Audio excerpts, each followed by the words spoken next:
إن هذا القرآن يهدي للتي هي أقوم.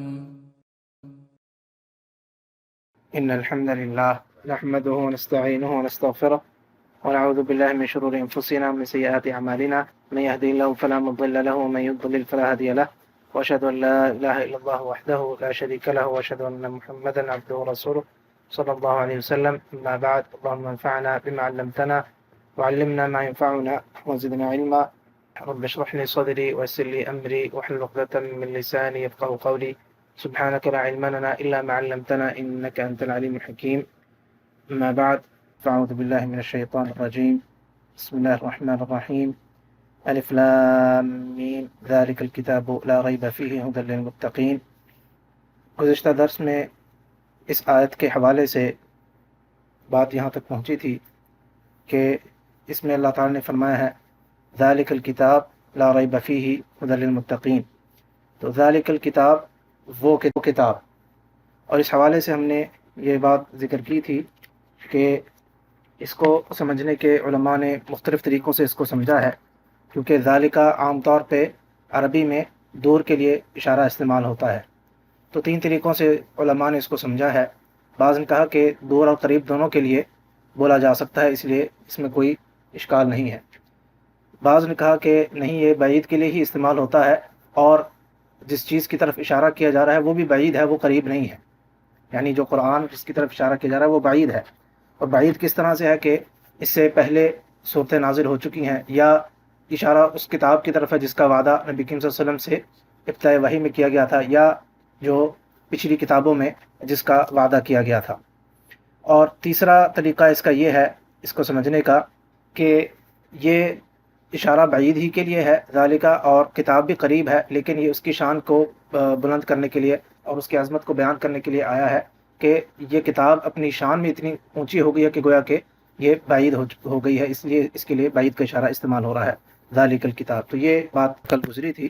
اور الکتاب کے حوالے سے بھی ہم نے بات کہی تھی کہ کتبہ کا لفظ عربی میں آتا ہے جمع کرنے کے لیے اور اکٹھے ہونے کے لیے، تو اسی لیے اس کو کتاب بھی اسی لیے کہا جاتا ہے کہ اس میں مختلف چیزوں کو، مختلف باتوں کو اکٹھا کیا جاتا ہے، جمع کیا جاتا ہے. اور یہاں پہ الکتاب ہے، یعنی یہ معرف ہے کہ یہ دی بک، جس طرح انگلش میں ہم کہتے ہیں دی بک، یہ وہ معروف اور عظیم کتاب ہے. اس کے بعد فرمایا لا ریب فیہ.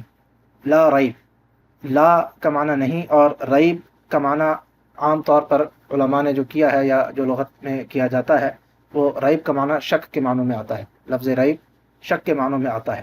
اور بعض دفعہ ریب کا معنی ایک اور معنی یہ بھی آتا ہے کہ جس میں کسی قسم کی کوئی تہمت وغیرہ ہو. اسی لیے بعض علماء نے کہا کہ ریب اور شک میں فرق کیا ہے، تو کہا کہ فرق یہ ہے کہ ریب ایسے شک کو کہتے ہیں کہ جس میں کسی قسم کی کوئی قلق ہو، کسی قسم کا کوئی اضطراب ہو، کسی قسم کا دل میں کوئی اضطراب پیدا ہوتا ہے، کوئی قلق پیدا ہوتا ہے، اس کے لیے ریب کا لفظ بولا جاتا ہے، اس کے لیے شک کا لفظ نہیں بولا جاتا. یہ بعض نے اس کو اس طرح سے سمجھایا کہ ریب جو ہے وہ اس کی ابتدا شک سے ہوتی ہے، اور پھر یہ اس کی اگلی شک یعنی اگلی سٹیج ہے.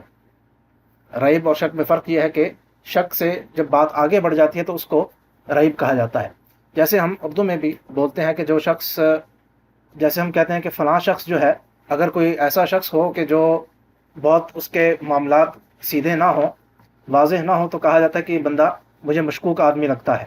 یہ لفظ ہم اردو میں بھی استعمال کرتے ہیں، مشکوک.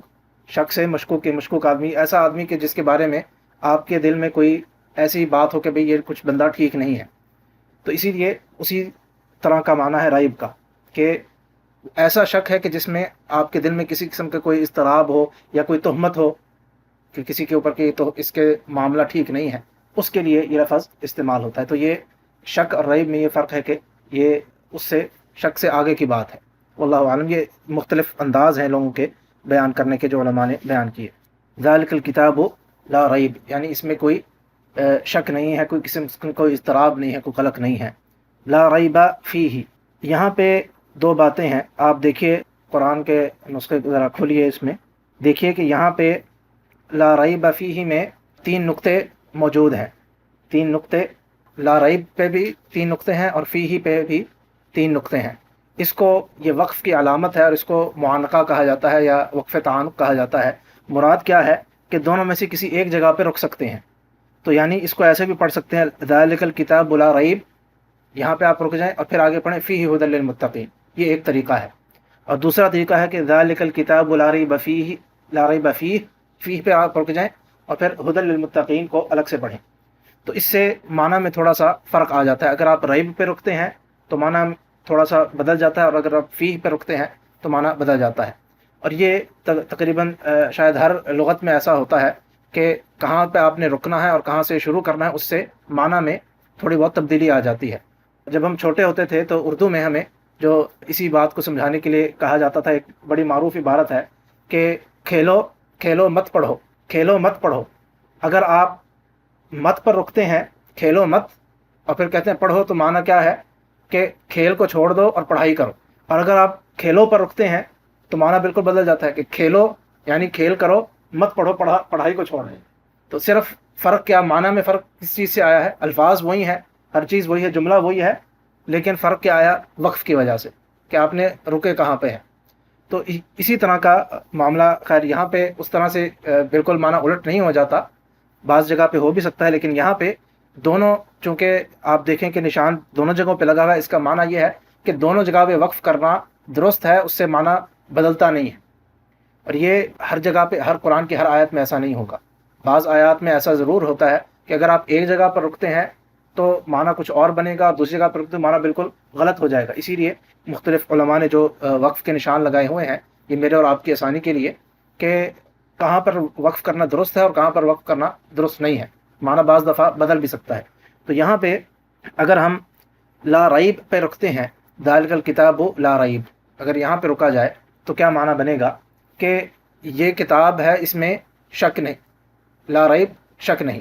اور لا ریب کے ساتھ پھر آگے بات، یعنی جملہ پورا نہیں ہوتا۔ اگر آپ لا ریب پر رکتے ہیں تو جملہ پورا نہیں ہوتا، تو معنی کیا ہوگا کہ اس میں وہ جو جملے کا جو باقی حصہ ہے، وہ جس کو ہم کہتے ہیں محذوف ہے یا مقدر ہے، یعنی وہ انڈرسٹوڈ ہے، اسی لیے اس کا ذکر نہیں کیا گیا۔ مفہوم کیا بنے گا کہ یہ اس کتاب میں کوئی شک نہیں ہے، لا ریب فیہ، کوئی شک اس میں نہیں ہے۔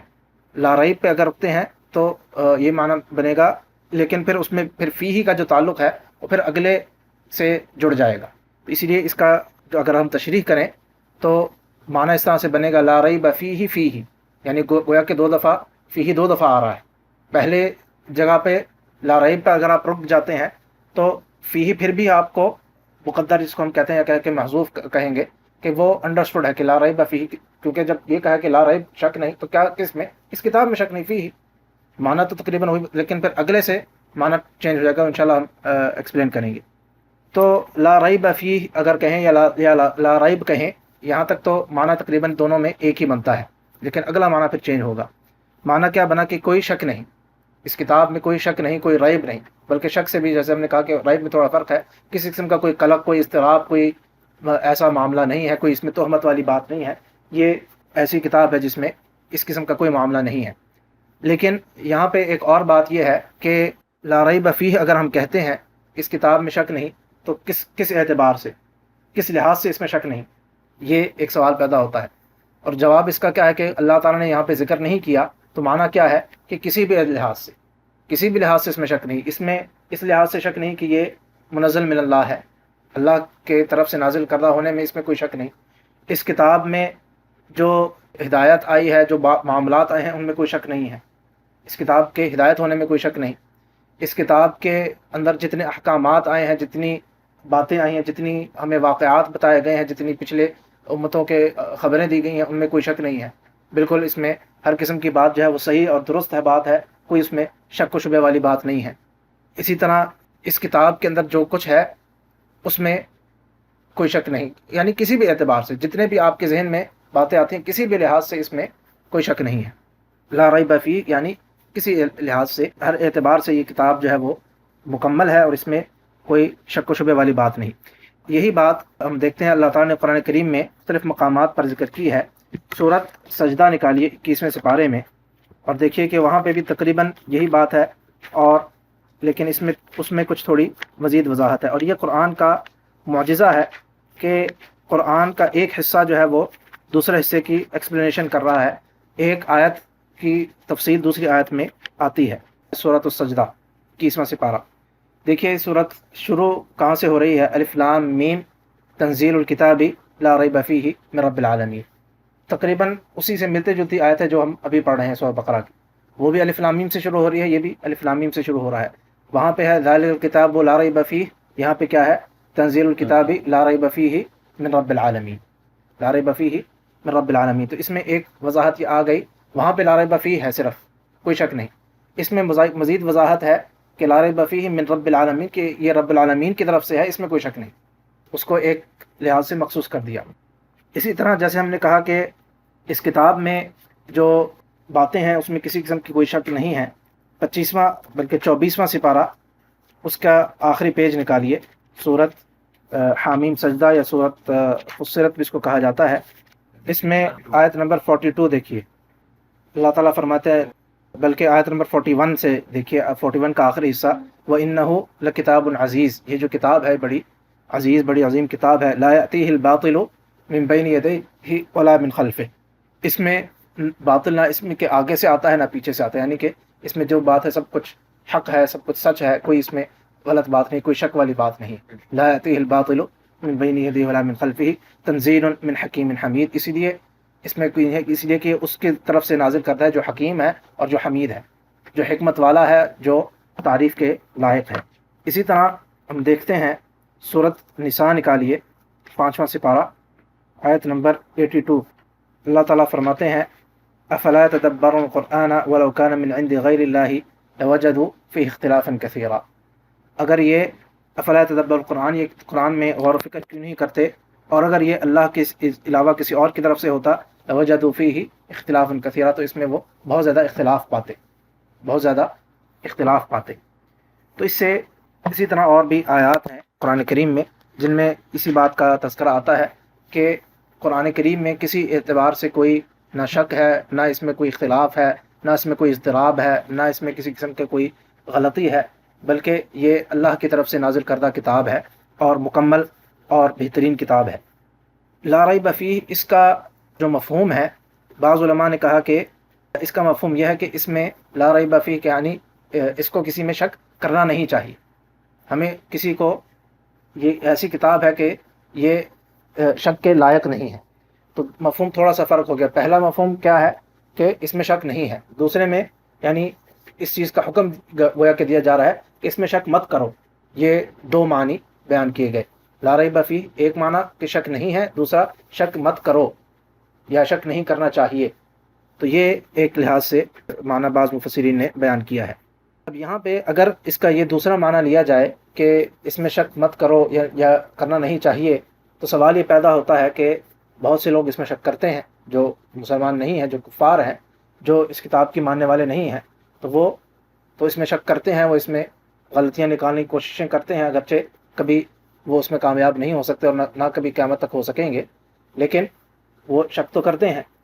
تو اس کا جواب یہی ہے کہ یہ کتاب تو ایسی ہے کہ اس میں شک کرنا نہیں چاہیے، لیکن اگر کوئی کرتا ہے تو وہ اس کی غلطی ہے، وہ اس کے غلط فہمی ہے، اس کے اندر وہ کجی ہے کہ جس کی وجہ سے وہ یہ کر رہا ہے. اور اس کا جواب بھی اللہ تعالیٰ نے اسی صورت میں دے دیا ہے. ایک پیج آگے دیکھیے، آیت نمبر 23، آیت نمبر 23، ایک یا دو پیج آگے دیکھیے کہ اللہ تعالیٰ کیا فرماتے ہیں. وَإِن كُنتُمْ فِي رَيْبٍ مِّمَّا نَزَّلْنَا عَلَىٰ عَبْدِنَا فَأْتُوا بِسُورَةٍ مِّن مِّثْلِهِ. اور اگر تم جو ہم نے آپ کی طرف نازل کیے اس میں کسی قسم کا کوئی شک کرتے ہو، اگر تمہارے دل میں شک آتا بھی ہے، تو اللہ تعالیٰ نے خود جواب دے دیا.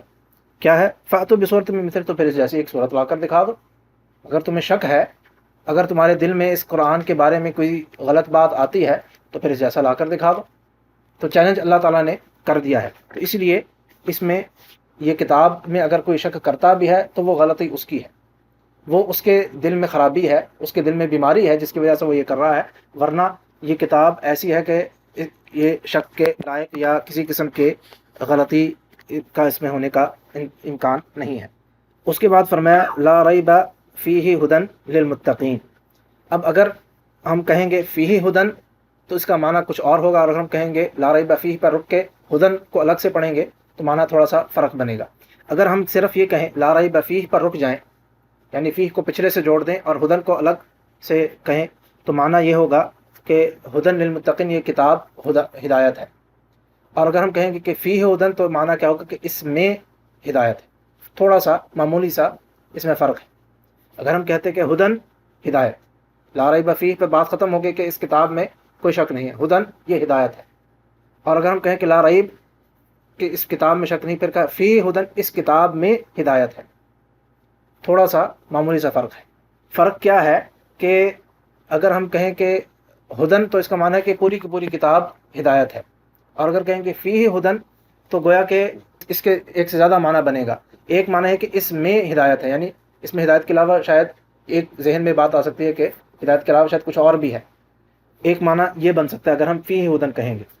ایک معنی اس کا یہ بنے گا جب ہم یہ کہیں گے کہ فی ہدن، تو اس میں اس بات کی تاکید آ گئی کہ اگر ہدایت ہے تو صرف اسی کتاب میں ہے اور کسی کتاب میں ہدایت نہیں ہے. کس طرح سے یہ معنی کیسے بنتا ہے کہ ہم نے، آپ یاد کیجئے کہ سورہ فاتحہ میں پڑھا تھا ایاک نعبد، اس میں کیا ہے؟ تقدیم و تاخیر ہے. نعبد کا نہیں کہا بلکہ ایاک نعبد، ہم آپ کی عبادت کرتے ہیں، آپ کے علاوہ اور کسی کی عبادت نہیں کرتے. تقدیم و تاخیر سے معنی میں ہم نے یہ جنرل قاعدہ ہے، ہر جگہ پہ قرآن کریم میں یہ ملتا ہے، ہمیں بہت سارے مقامات پر آئے گا کہ جہاں پر بھی کسی چیز کو جو عام عبارت میں بعد میں آنے والی تھی اس کو پہلے کر دیا تو معنی میں اختصاص پیدا ہو جاتا ہے یا حصر پیدا ہوتا ہے، یعنی یہ اس چیز کے ساتھ مخصوص ہے جو بات ہو رہی ہے. اس کی مثال میں نے پہلے بھی دی تھی کہ جیسے مثال کے طور پر میں یہ کہوں اردو میں کہوں کہ معاذ آیا، معاذ آیا، یا اگر اسی عبارت کو اگر میں الٹا کر دوں آیا تو معاذ، تو معنی تبدیل ہو گیا. اگر میں کہوں معاذ آیا کا مطلب ہے کہ معاذ آیا ہے، لیکن معاذ کے علاوہ کسی اور کے آنے یا نہ آنے کا کوئی تذکرہ نہیں ہے. لیکن اگر میں کہوں کہ آیا تو معاذ، تو اس کا مطلب ہے کہ معاذ ہی آیا ہے، اس کے علاوہ اور کوئی نہیں آیا. تو اگر ہم یہ کہیں فی ہی ہدن، فی ہی ہدن میں فی ہی پہلے آ گیا ہے کہ عام طور پر یہ عربی عبارت میں پہلے نہیں ذکر کیا جاتا اس کو، تو فی ہدن کا معنی ہوگا کہ ہدایت ہے اس میں، اس کے علاوہ اور کسی چیز میں ہدایت نہیں.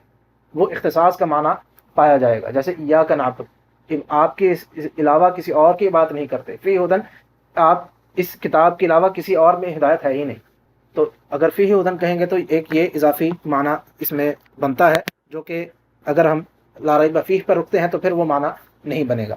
تو دونوں، جیسے ہم نے کہا کہ معنی دونوں لحاظ سے درست ہے، لا ریب پہ رکیں تب بھی معنی جو ہے جو بنتا ہے وہ بھی درست ہے، اور اگر فیہ پر رک کر ہدن کا معنی پڑھیں گے تب بھی معنی درست بنتا ہے. دونوں معنی صحیح ہیں، اس میں کوئی غلطی نہیں ہے.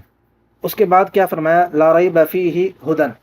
ہدن ہدایت سے مصدر کا صیغہ ہے، اور ہدایت کے جو معانی ہے وہ ہم پہلے تفصیل سے اہدنا الصراط المستقیم میں پڑھ چکے ہیں.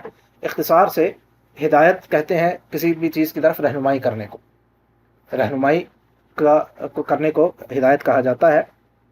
اور بعض نے کہا کہ ہدایت کا لفظ میں تھوڑا سا اس میں نرمی کے ساتھ رہنمائی کرنے کو ہدایت کہا جاتا ہے.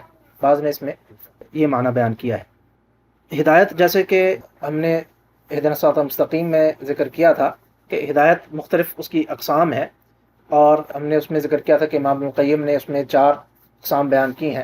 بعض علماء نے اور بھی بیان کی ہیں، لیکن زیادہ تر علماء 2 قسم کی ہدایت کا تذکرہ کرتے ہیں، اور زیادہ اسی کا معاملہ، کیونکہ قرآن کریم میں جتنی دفعہ اس کا تذکرہ آیا ہے لفظ ہدایت کا، زیادہ تر انہی 2 معنی میں استعمال ہوتی ہے. اگرچہ دوسرے معنی بھی ہیں، زیادہ تر یہ 2 معنی لیے جاتے ہیں. ایک معنی یہ ہے جس کو ہم نے کہا تھا ہدایت الدلالہ والارشاد کہا گیا ہے، یعنی کسی چیز کی طرف رہنمائی کرنا، بتا دینا کہ بھی یہ راستہ جو ہے، یہ مثال کے طور پر یہ سڑک جو ہے، ہم کہیں کہ یہ سڑک جو یہ جا رہی ہے دانوب کی طرف جا رہی ہے، اور یہ سڑک جو ہے وہ مثال کے طور پر پانڈا کی طرف جا رہی ہے.